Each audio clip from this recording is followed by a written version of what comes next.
Hello to everybody from Roberto Quaglia. Believe it or not, Bitcoin is a mystery. Many are aware that Bitcoin is the mystery for them. Others instead believe to have understood everything about the Bitcoin and that there is no mystery. The fact is that they don't want to see Bitcoin's mystery, or better said, all the mysteries of Bitcoin. Because you see, there are more than one mysteries in Bitcoin. This little speech of mine is addressed to everybody, both those who know that they know nothing about Bitcoin and those who believe they already know everything. It is told that Bitcoin has been invented by somebody named Satoshi Nakamoto. Nobody knows who he is, nobody has ever met him, nobody knows if he's a real person and if this is his real name. Actually, nobody can even say if Satoshi Nakamoto was a person or a team or a major agency. All what we have about him is the white paper that he wrote, in which he introduces the Bitcoin projects, and some messages which he has exchanged with others. After which, this vague online presence, which identified himself as Satoshi Nakamoto, has faded into nothingness. Who or what Satoshi Nakamoto has been or is the first big mystery of Bitcoin. The second mystery, the one that the mainstream likes so much to talk about, is whether Bitcoin would be a bubble or not. For a serious debate on this issue, we should delve into the concept of bubble and put Bitcoin in the context of a financial world, which in itself is the most gigantic bubble the world has ever seen. But we don't have the time now for that. Bitcoin supporters swear that it's not a bubble. And to support this argument, they say that being Bitcoin a fully decentralized coin, nobody can really exercise on it any central power, and so nobody can cause any bubble to pop. And if you can't make it pop, then it's not a bubble, right? The rising value of Bitcoin is caused by its progressive relative scarcity. In other words, less and less Bitcoins are produced in time while the user base is constantly adding up. And so, to be a bubble or not to be a bubble? That is the question of Bitcoin. Especially for those who have to decide whether to enter or quit Bitcoin for their investments, of course. But this second mystery is bound to the first mystery. Bitcoin is not as much decentralized as commonly thought. Ideally, Bitcoin was meant to be produced inside of computers of millions of people, of the users actually, all connected in a network which would provide the necessary decentralization. But in today's reality, the majority of the Bitcoins are now generated inside a few gigantic Bitcoin factories, mostly in China and surroundings. And the electrical consumption of the Bitcoin network equals the production of 3 nuclear plants, which means a truly devastating ecological impact. Imagine, the Bitcoin network today is consuming more energy than Ireland. And in the end, Bitcoin's users today are not more than a few millions worldwide. And that's enough to cause already an ecological catastrophe. Now imagine what would happen if Bitcoin would enjoy mass adoption and the user base would increase by 1,000-fold. It is clear that long term the actual model of producing Bitcoins and validating transactions, the so-called proof of work, is not sustainable, especially as the whole process is getting more and more centralized. But there is also another lack of centralization in the system, and this is perhaps a worse one.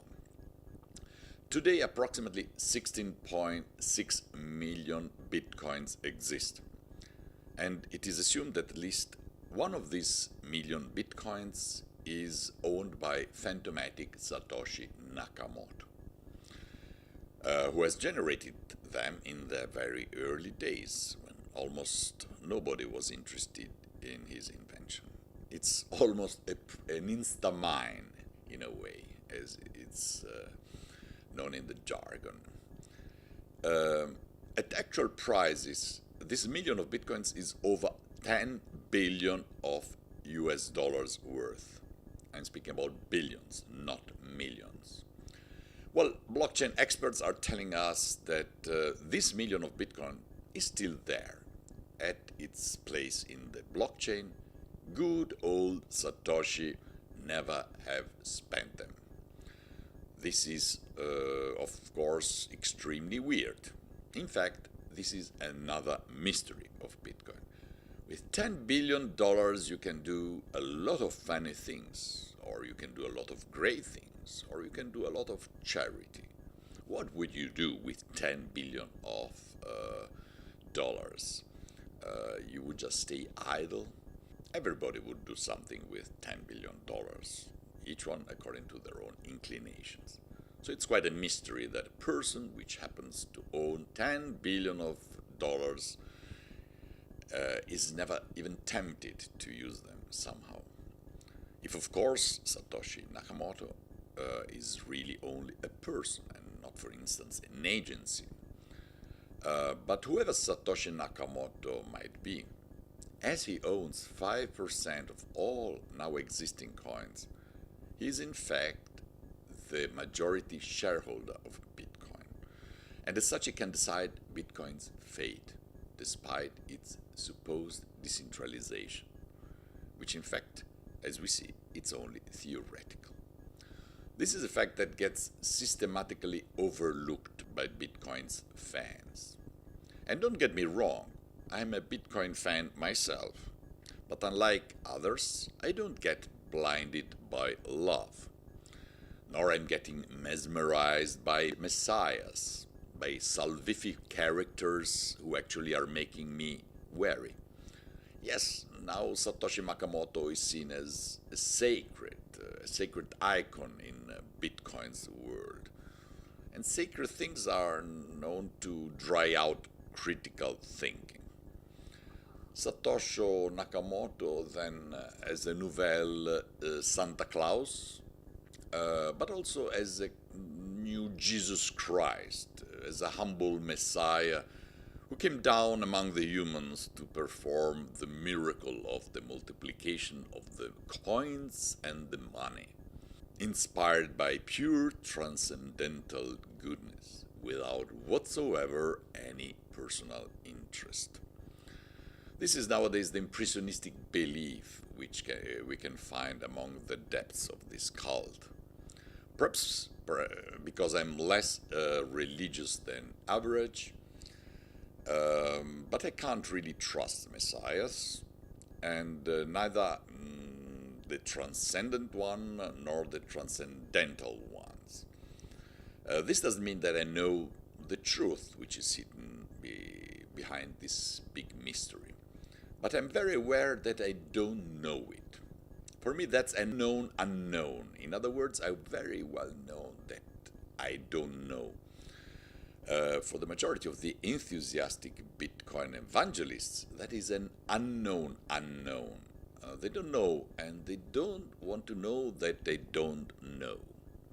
But the huge taboo question which nobody, as far as I know, has ever put in public is, what happens if one day good Satoshi Nakamoto awakes with a bad mood and he decides to throw his nice million of Bitcoins on the market? I can already hear the indignant chorus of my fellow crypto believers who are shouting, "No, no, Satoshi would never do something like that. Satoshi is good. Satoshi has descended on our world to make us all rich and to show the middle finger to the banks." Yeah, but it's clear that they're just now touching wood. That's not rational at all. Whoever is hiding behind Satoshi Nakamoto has in fact the power, if he only has also the will to crash Bitcoin's price down to zero. And this would be achieved just by throwing on the market a little part of the Bitcoins under his control. And I would not exactly call this a decentralization. Yes, of course, Bitcoin would, after such a dump, probably recover. But only if people would be sure that whoever had dumped so much wouldn't have any coins left to dump further. Of course, we are all hoping that such a scenario will never happen. But the point is that, in fact, all what we can do is just to hope. That's a huge sword of Damocles which is suspended over our savings in Bitcoin. And these swords of Damocles will never go away. In these millions of Bitcoins, which are held centrally by someone who is doing nothing else than holding them, a very dangerous scuttling button is hidden. We don't know if somebody will ever press this button, but we know the button is there. This is not good. That's something to know and to be aware in every moment.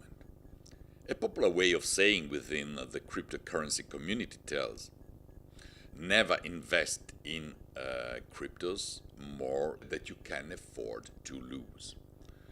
But regardless of these swords of Damocles suspended over the head of Bitcoin, these new technologies of decentralized money and decentralized value, from the blockchain to the newer emerging technologies, they are here to stay.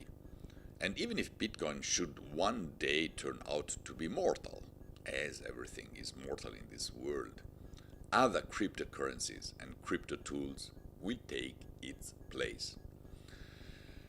The time of the single cryptocurrency is now over.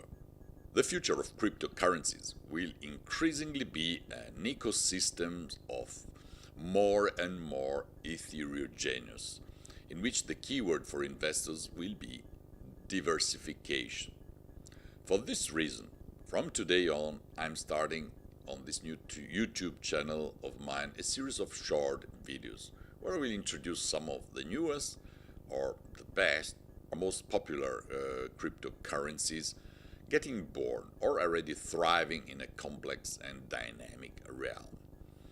This way we can make ourselves a better idea of the incredible ecosystem, or even better, crypto ecosystem, which the rise of Bitcoin has catalyzed and made possible and which won't go away.